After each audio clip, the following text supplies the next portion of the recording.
Hi, I'm Carl Tannenbaum, Chief Economist for Northern Trust.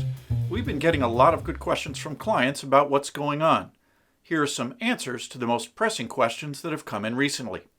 First, when will the economy begin to recover?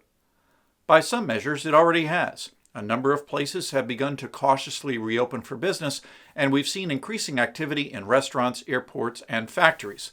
But the improvements so far are very modest, and the metrics started in a very deep hole.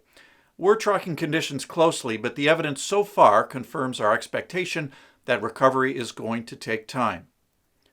Second, has the government done too much or not enough?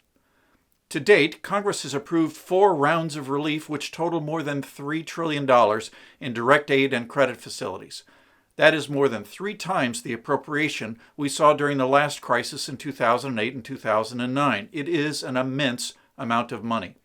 Concerns have arisen that we will never be able to pay for all of this. For now, the government has had little trouble financing its endeavors, but that could change. In light of this, some legislators have developed bailout fatigue and want to be more cautious going forward. The counter to this is that the nation's economic and budgetary situation would have been far worse had Congress not been as aggressive.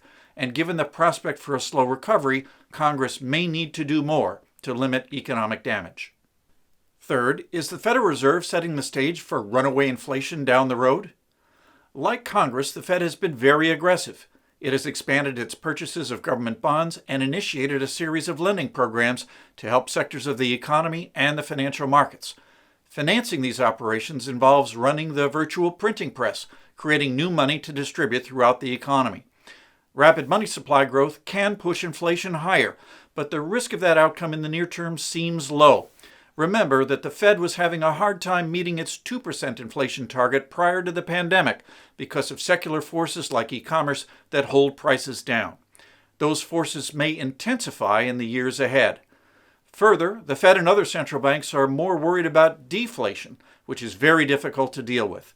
Their current strategy is designed to head off that unpleasant outcome. And finally, what has you worried in the current environment? On a personal level, I worry that my internet connection will fail someday, which would send my household into total chaos. But economically, there are 3 areas of concern.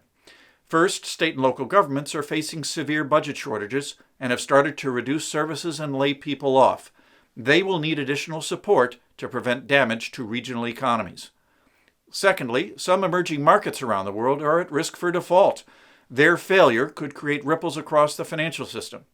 And third, the collapse in energy prices will pressure companies and countries that are reliant on oil revenues. We'll try and keep you up to date on these areas and others in the weeks ahead. And that's the view from here.